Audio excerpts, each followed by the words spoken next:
Fala pessoal, bem-vindos a mais um vídeo do canal. Eu estou aqui com a Ana Cláudia Eutrópio, que é formadora de professores na área de gênero e sexualidade, não é? Eu queria que você se apresentasse, né? Fica melhor do que eu falar toda a sua formação, né? Que foi um achado aqui no Congresso de Psicodrama, né? Essa pessoa maravilhosa que trabalha um tema tão importante. Fala um pouquinho de você. Olá, obrigada, Thaís, pela oportunidade. Eu estou super sem voz, porque estar no Congresso de Psicodrama é sempre muita emoção, e a minha voz demonstra essa emoção, ela some às vezes. Eu sou Ana Cláudia Eutrópio, eu sou psicóloga, eu sou psicodramatista, eu sou doutora em educação. Tem hora que a gente tem que gastar os títulos, né, gente? Aqui acho que é uma hora também de gastar. E eu tenho uma iniciativa de formação e com várias atividades que eu desenvolvo, que chama Nós e Vós, nós, pensando na gente, na criação de espaços coletivos acolhedores, para desatar os nós relacionais que muitas vezes acontecem, apostando que a voz é a estratégia para desatar os nós a partir da criação desses espaços de nós, né? Então, como a voz está até no nome do meu projeto profissional principal, assim, faz todo sentido. A minha voz também está se aonde, quando eu fico muito emocionada, as coisas também aparecem que o meu corpo está totalmente conectado nisso. Assim. E eu conheci a Thaís ontem, que a gente está aqui no Congresso de Psicodrama, e aí a gente vai hoje bater esse papo aqui.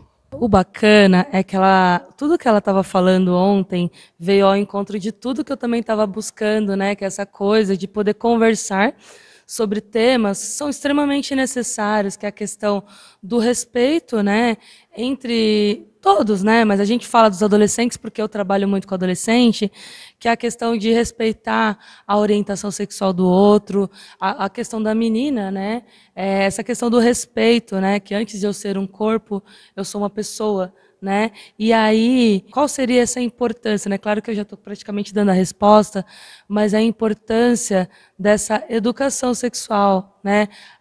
Claro, né? E a questão do professor, né? É preciso o professor passar pela formação dele mesmo, né? Para ele conseguir trabalhar esse tema, que é um tema tão, assim, polêmico, porque a gente tem aquela educação do não, né? Como se é errado, então não pode falar sobre esse assunto. Qual que é a importância dessa formação, Ana? Então, Thaís, eu acho que o primeiro mito que a gente tem que desconstruir é o mito de que não falar não é uma forma de educar. O silêncio também educa. E a gente vive numa sociedade que fala-se muito de sexualidade.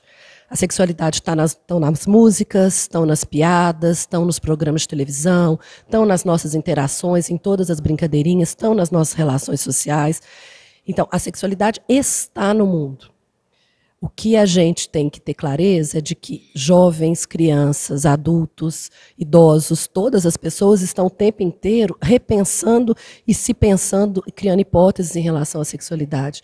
Na medida em que a gente não fala sobre isso num contexto educativo, porque o que é a educação em sexualidade? É a oferta de um espaço mediado por alguém, algum adulto que vai mediar uma discussão sobre os temas da sexualidade sem buscar necessariamente um consenso, mas buscando que todos os discursos possam ter espaço de conversa e de diálogo. Então, não falar também é educar, primeiro mito.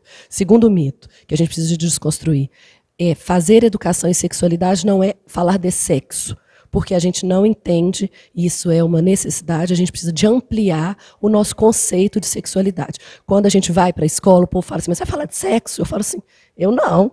Você é professora de sexo? Eu falei, eu não. Você vai... Não, por quê? Porque a sexualidade está muito além da relação sexual em si.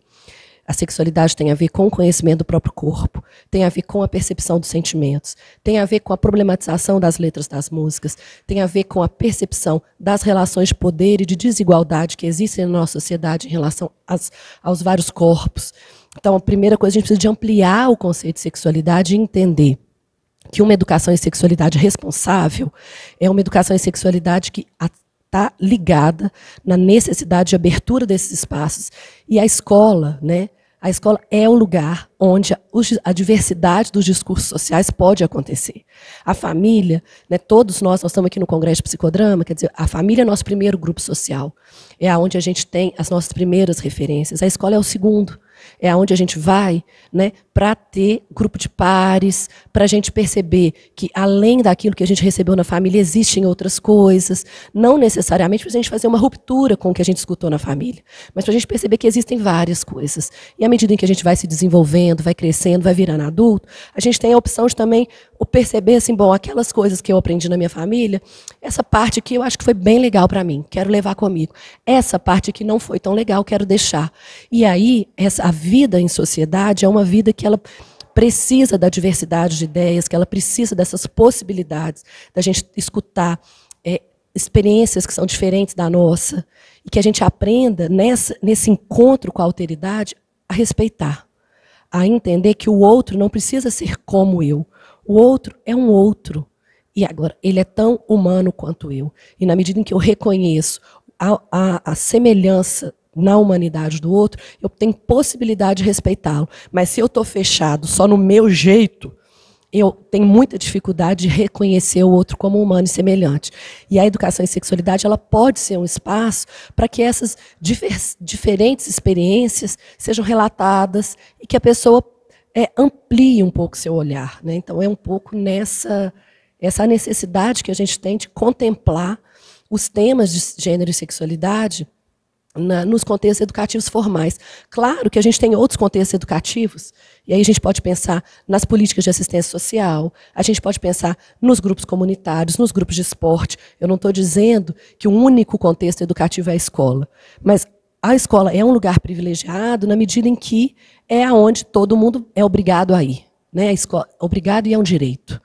Escola é um direito da população ter acesso à escola, né? Então, entendendo a escola como um direito, você está numa escola que te auxilia a ampliar seu mundo, também é um direito. É muito engraçada essa contradição quando você fala isso, porque ao mesmo tempo que as músicas, né, são hipersexualizadas, eles falam aquelas palavras, né, relacionadas ao sexo, ao órgão genital da mulher, do homem, assim, muito mais o do homem, né, que parece que o da mulher é uma coisa que você não pode falar, mas você fala, né?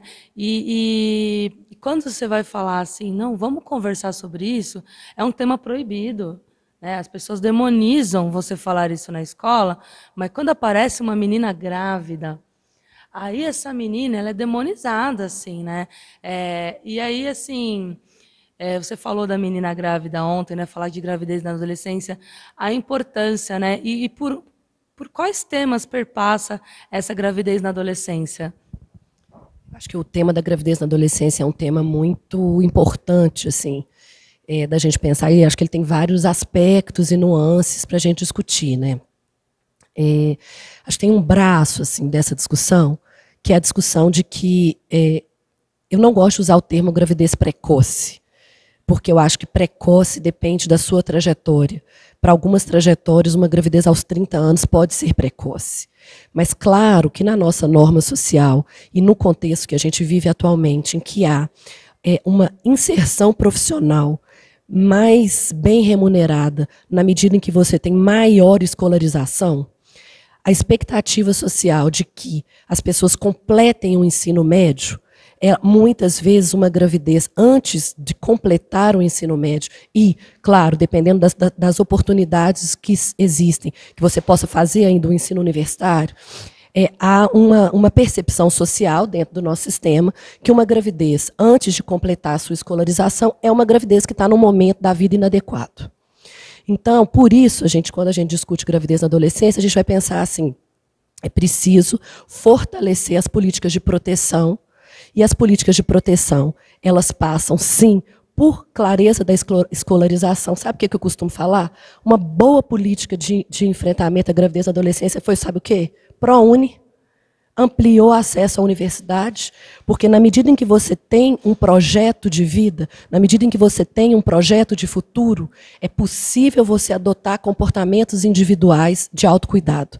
Às vezes, as políticas de enfrentamento à gravidez na adolescência, elas vão só no se cuide, fechar as pernas, só na mulher. O pai adolescente, ele é um sujeito ausente nas discussões de gravidez na adolescência, né? E aí é muito no comportamento individual, como se você engravidou porque quis, então se você não quisesse, você não engravidava. Dentro de uma lógica de entendimento da relação entre mulheres e maternidade, muito descontextualizada de todos os discursos sobre maternidade. É muito raro, e hoje isso tem sido mais forte, as mulheres terem espaço para afirmar que não querem ser mães. Então, falar que é uma... Ela é demonizada por isso. Ela é demonizada por isso. Mas aí, quando fala assim, é uma gravidez indesejada, eu falei, olha, a gente ganha a primeira boneca, a gente tem 2 anos de idade, a gente já aprende que ser mãe é um desejo que a gente deve ter. Então, é muito louco a gente jogar só numa questão individual e psicologizante, uma discussão que tem outros fatores muito mais amplos. Então, olha o tanto de coisa, tanto de janela que eu já abri aqui na discussão de gravidez na adolescência, né? Mas deixa eu tentar ser um pouco mais didática, porque senão eu vou abrindo. Mas, uma coisa que a gente precisa de pensar, a ausência do pai adolescente nas discussões de gravidez na adolescência. Por que a gente só fala da menina? Por que a gente só fala da menina se cuidar? Por que a gente só fala da menina evitar a sexualidade? Acho que isso é uma discussão. Segunda discussão. Por que a gente nomeia, enquanto sociedade, a gravidez na adolescência como um problema? Porque a minha avó foi mãe aos 16 e, naquele momento, isso não era um problema. Porque, no contexto contemporâneo, há uma expectativa, que é uma expectativa de acordo com o momento que a gente vive, que uma trajetória reprodutiva seja iniciada após a finalização da escolarização formal.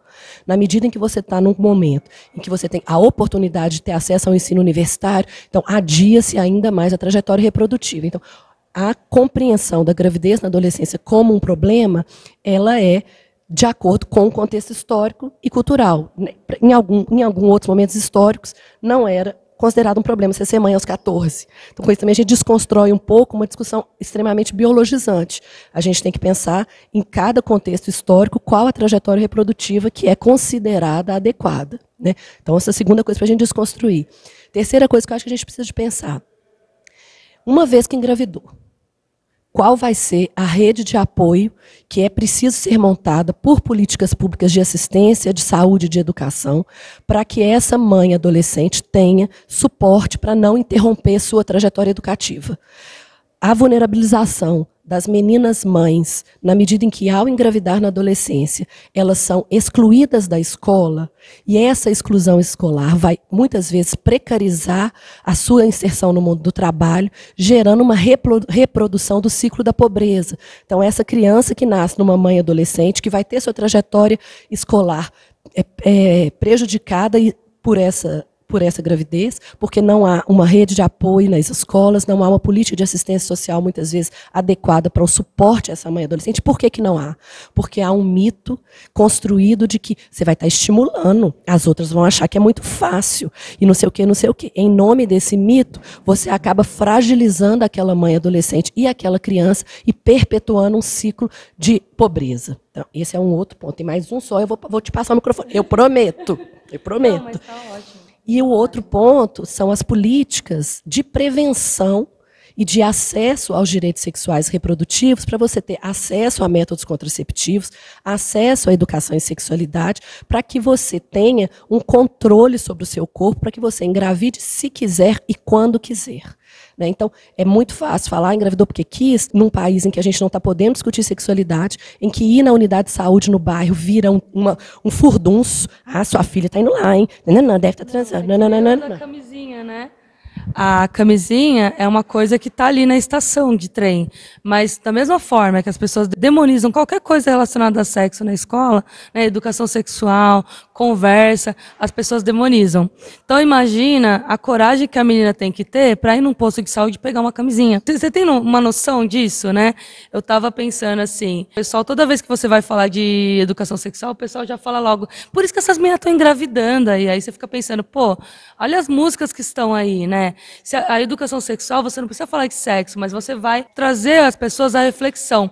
Da mesma forma que também tem a questão da cultura do estupro, né? As músicas reproduzindo sempre como uma mulher, como um objeto. E tem uma outra coisa que eu lembrei, a gente estava estudando o livro da Bell Hooks, Feminismo é para Todo Mundo. Aí tem aquela ideia que o pessoal sempre tem quando a mulher é forte demais. Ah, ela tem que se colocar no lugar dela, né? Qual é o lugar social dessa mulher, muitas vezes? As pessoas têm aquela noção de que a mulher é uma extensão do homem. Então, a gente entender que essa mulher é um ser humano, que nem você, talvez te faça entender, né? Eu estava ouvindo essa semana mesmo, né? O menino falar que o feminismo vai ser ruim para as mulheres, porque agora o homem não vai pagar a conta dela. E tem uma outra coisa, que agora, com a liberdade sexual dela, ele não vai precisar mais proteger e respeitar ela. Como se o que ela faz interferisse no respeito que eu, né? O respeito é uma coisa que eu estou fazendo, é uma ação minha, né? Como se tivesse uma coisa a ver com a outra. Eu gostaria que você complementasse isso. Como que eu vou intervir toda vez que esse tipo de discurso aparece? Porque é uma cultura do estupro, né? Só faltou o menino falar para mim assim, a menina merece ser estuprada para ela se colocar no lugar dela, ou então tivesse que acontecer alguma coisa para ela se colocar no lugar dela de submissa, daquela que não fala de sexo e eu vou ter que conquistar, né? E aí tem aqueles outros fatores que sempre vêm, sempre o mesmo discurso. O menino tem o direito de fazer tudo, né? Aonde fica o direito dessa mulher? Então, acho que tem muitas camadas para a gente discutir nessa sua fala. Assim. O estupro tem um caráter pedagógico nesse sentido, né? A cada mulher que é estuprada, todas nós lembramos da nossa vulnerabilidade enquanto mulher. E isso é absolutamente cruel. Assim. Agora, a discussão da liberdade sexual, e essa discussão que tá na moda agora, né, dentro de alguns círculos mais conservadores, essa discussão de que a liberdade sexual gerou isso aí, eu posso fazer o que eu quiser. Né, acho que a liberdade sexual é para dizer sim quando se quer e não quando não se quer. Né? E a liberdade sexual passa para a mulher saber de si, do seu corpo, e acolher que tem desejo sexual, acolher que tem vontade e que pode escolher quando e com quem. Né? E hoje eu acho que dentro desse momento histórico que nós estamos vivendo, com já, né, o avanço de várias pautas, eu acho que, claro, é muito melhor ser mulher hoje do que já foi em outros tempos. E eu espero que seja muito melhor para minha filha ser mulher do que é para mim hoje. E eu espero muito que para minha neta, se a minha filha quiser ter filho, não sei, não é obrigada, né? Mas se eu vier a ter neta, que seja melhor para ela. E se não for dos meus, porque eu também acho que a gente não tem que lutar só pelo quem é os nossos, para todas as meninas que vierem, que seja melhor para ela ser mulher do que é para mim hoje. Embora para mim já é muito melhor do que foi para minha mãe, e que já foi muito melhor do que foi para minha avó, que foi muito melhor do que foi para minha bisavó. Então, claro que a gente sabe que está melhorando as condições de liberdade e as condições de sermos pessoas desejantes e autônomas em relação às mulheres do passado. Isso não está em discussão. Claro que está melhorando. Né? Mas a gente não pode acomodar no que já melhorou. E a gente tem que mirar aonde a gente quer chegar. E acho que a discussão da liberdade sexual hoje ela está no não. Eu não quero. E o meu não precisa de ser respeitado. Hoje eu já sou livre para dizer sim quando eu quero e para já acolher que eu quero. Porque durante muito tempo a experiência feminina da sexualidade foi do tabu do não querer, do só fazer por obrigação, do estar servindo a um outro. O sentimento de culpa também, né? O sentimento de culpa vem aí porque, como tem a ideia ainda, muita gente tem a ideia de que a mulher não é um ser autônomo, ela precisa ser protegida, porque talvez mentalmente ela não tenha todo esse discernimento, né? E aí, assim, ela também tem uma noção de que ela tem que estar ali cuidando e fazendo coisas para o homem, como se ele também não tivesse autonomia de fazer as coisas sozinha. E é aquele sentimento de culpa, de que eu tenho que querer, né? Então, esse não é uma libertação muito grande, assim. Mesma coisa, assim, não querer ter filho hoje pode ser uma opção que ainda é uma coisa que as pessoas não conseguem entender, né? O fato da mulher poder escolher, né? Ainda existe uma demonização. Sim, eu acho que essa é a discussão dos direitos sexuais e reprodutivos, que é o direito de escolher com quem e quando, e se, né? E acho que é essa possibilidade da gente não querer. É muito louco a gente pensar, por exemplo, o conceito de estupro conjugal, ou estupro marital, eu não lembro exatamente qual que é o termo, mas que é uma coisa que, por exemplo, na época da minha mãe, na época da minha avó, isso era impensável. Você está, como assim estupro? Você está fazendo a sua obrigação. Você está aí para servir seu marido. Nem que ela esteja doente, ela pode estar doente, ela pode ter o que for, ela não pode dizer não. Né? Agora, o homem pode dizer o não dele quando ele quiser. E aí eu já lembrei das piadas nos comerciais, a mulher tem a dor de cabeça dele. O cara pode, se o cara falar que ele não quer, a mulher tem que aceitar. Mas se ela está doente, essas coisas, isso é sempre colocado como, nossa, né? Primeiro que já coloca a mulher como, ela não tem que querer ter sexo, ela não pode sentir prazer. E outra, de que ela não pode dizer não, porque ela não tem motivos para dizer não, porque é a obrigação dela. E aí a gente vê, né, assim, no mundo de hoje, com essa possibilidade de querer e não querer, né, como é muito doido a gente pensar como as relações de intimidade hoje têm sido mais autênticas. É muito maluco a gente pensar que assim, direito de fala, né? Porque não era só no sexo, era o direito de fala da mulher ficar calada e só o homem falar na relação, como se ela não tivesse nada para dizer, e ele é a autoridade, né? Então, ela também é um ser humano e ela também tem o que falar. Isso é muito importante. E aí, o que a gente né, conhece, vê e observa, inventa, vários casais se reinventando nessas possibilidades. Eu acho maravilhoso. Eu falo, gente, quando o povo fala assim comigo, o feminismo vai destruir as famílias, eu falo, que isso? Vocês não entenderam nada. O feminismo está criando famílias autênticas em que as pessoas estão tendo um diálogo muito mais verdadeiro, em que as pessoas estão podendo ser quem são, em que homens e mulheres estão podendo dialogar de uma forma, mulheres e mulheres estão podendo dialogar de uma forma, homens e homens estão querendo dialogar de uma forma, porque o feminismo prega o quê? A possibilidade de uma igualdade e de humanidade e de uma resistência às relações de poder. E isso produz nas relações de intimidade outras potências e outras verdades. Então eu tenho a esperança. Eu não desanimo, não, eu só desisto quando eu morrer. Eu tenho a esperança, porque eu acho que está melhorando. Tem muita coisa para a gente mexer, tem muita luta para fazer, e essa luta a gente vai fazer há muitos anos. É uma luta de uma vida. Não é uma luta de um tempo, é uma luta de uma vida. Eu vou lutar, já luto desde sempre, e vou continuar lutando enquanto eu viver. Mas eu sou da esperança. Gente, eu vejo amigas e amigos. Outro dia eu vou contar um caso que eu falei, gente, esse caso já está até meio antigo, mas ele me encheu tanto de esperança. Um amigo meu perdeu o marido com câncer. Foi uma luta, foi uma coisa super triste. No velório eu fui, foi antes da pandemia isso, por isso já está até velho. No velório eu fui. Estava o meu amigo, que era o viúvo, a mãe e o pai do cara que morreram, os três recebendo os abraços. O ritual de morte daquela família, meu amigo pôde participar, porque ele era o marido dele que ficou acompanhando o câncer até o final. E isso é uma coisa que me enche de esperança, porque eu sei a quantidade de companheiros e companheiras de pessoas do mesmo sexo que não puderam estar no ritual de morte porque a família não permitia.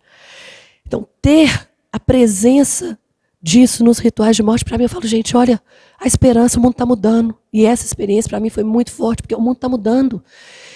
E o mundo está percebendo que o acolhimento, que as relações, que a verdade, que o encontro, aí nós estamos no psicodrama, mas nós vamos falar de encontro, né? Que o encontro ele pode se dar de uma outra forma se a gente não engessa tanto nessas conservas de assimetrias de poder e a gente se abre para o mundo de hoje. Assim, gente, meu tempo é hoje. Eu estou interessada, estou aqui conversando com a juventude. Olha que jovem, né? Olha que jovem. Estou interessada em escutar a juventude. Eu trabalho com adolescente, não é à toa. Porque os meninos no meu consultório, eles me trazem jeitos de enxergar o mundo que eu, aos 42, tem hora que eu já estou conservada por umas coisas. Eu falo assim, tá, mas deixa eu entender como é. Mas eu não vou olhar assim, você não sabe o que você está vivendo. Não, eu falo assim, deixa eu entender, me conta mais. Isso é maravilhoso, porque a gente vai vendo o movimento histórico. E as coisas que a gente trabalha por elas, nós não vamos ver, não vai dar tempo. Se eu viver 100 anos, eu não vou ver o mundo que eu acredito, não. Mas eu tenho que semear hoje. Porque os jovens estão vindo. E vão fazer, vão continuar. E é isso, assim. Então, eu acho que isso tudo aqui que nós estamos falando é educação em sexualidade. Porque sexualidade é pulsão de vida, sexualidade é o que te move, é o que te inquieta, é o que te leva para frente, entendeu? E isso é uma vida com força de vida, e isso é bom demais. Deixa eu só acrescentar, é que isso também faz com que os dois, homens, mulheres, né, consigam ser elas mesmas, né? Que não só as mulheres poderem não ter medo de se formar, de ter opinião, de dizer não, mas o homem também se permitir chorar, o homem se permitir cuidar da mulher, que eu conheço muito aquela fala de que a mulher tem que cuidar do homem, mas quando a mulher sofre alguma coisa, ela está sozinha porque a sociedade mobiliza esse homem para procurar outra pessoa, porque parece que a mulher está só na função de cuidado e não de ser cuidada, né? Apesar de todo mundo falar que ela está protegendo a mulher, né? Mas não é bem assim, né? Quando a mulher adoece, é muito comum, né? A mulher ter depressão e o cara sumir, né? É uma coisa social. E geralmente a mulher fica cuidando do homem, né? Claro que não é sempre, mas é uma coisa cultural, né? Mas também é aquela coisa do menino procurar terapia, procurar se abrir, ele cuidar do filho ou da filha, ele ter a responsabilidade em casa. Então, cada um fazer a sua parte, isso só vai acontecer se a gente conversar sobre a questão de gênero, né? Porque, na verdade, o gênero é uma coisa, é uma educação, né? A educação do não dizer, né? A educação do silêncio, né? Isso é uma educação também, né? Sexual. Era só para acrescentar. Você tem mais alguma coisa para falar sobre esse assunto? Claro que tem, mas você quer falar alguma coisa? Eu sei que o vídeo está grande, mas fica à vontade. Então, eu quero falar isso, assim, a gente tem que ter, a gente está num momento, né, histórico, político, que às vezes a gente desanima, e às vezes a gente se depara com situações e escuta coisas que a gente tem vontade de enfiar a cabeça no buraco e falar assim, ai, não está adiantando nada. Mas, ao mesmo tempo, assim, a gente tem que se juntar, né, e ter os encontros de esperança para a gente esperançar juntos. Assim. A gente está no campo, eu escutei essa expressão há muitos anos e eu acho ela muito maravilhosa. É um campo minado, mas que está totalmente florido ao mesmo tempo. Então, que a gente tem que andar com cuidado, porque é minado, mas que a gente também não pode perder a possibilidade de sentir o cheiro das flores. Então, falar de sexualidade, falar de gênero, falar de educação e sexualidade é um campo minado, mas também é um campo florido, assim, que a gente anda com cuidado, mas a gente também tem que sentir o cheiro das flores. Então, esse é o convite, também sintam o cheiro das flores. Um beijo para vocês. Olha, eu estou muito emocionada, tenho muita gratidão de ter encontrado você nesse congresso, Ana, porque você veio ao encontro das minhas aflições, né? É muito difícil falar de coisas simples, porque existe uma barreira. A partir do momento que você fala de direito da mulher, já tem aquela visão que é um bando de mulher louca, agressiva, e não é isso, é o direito de todos, que se chama o tal do feminismo, que as pessoas têm medo da palavra, né? Aí já fala de sexualidade, e aí vem aquelas barreiras, e você não consegue falar o básico, né? Então, encontrar você, trazer potência para a nossa fala, para trazer uma sociedade de paz realmente, né? Então, muita gratidão, gente. Por favor, curtam, compartilhem esse vídeo para que a gente continue, né, trazendo temas importantes para a nossa vida. Tchau, tchau. Beijão.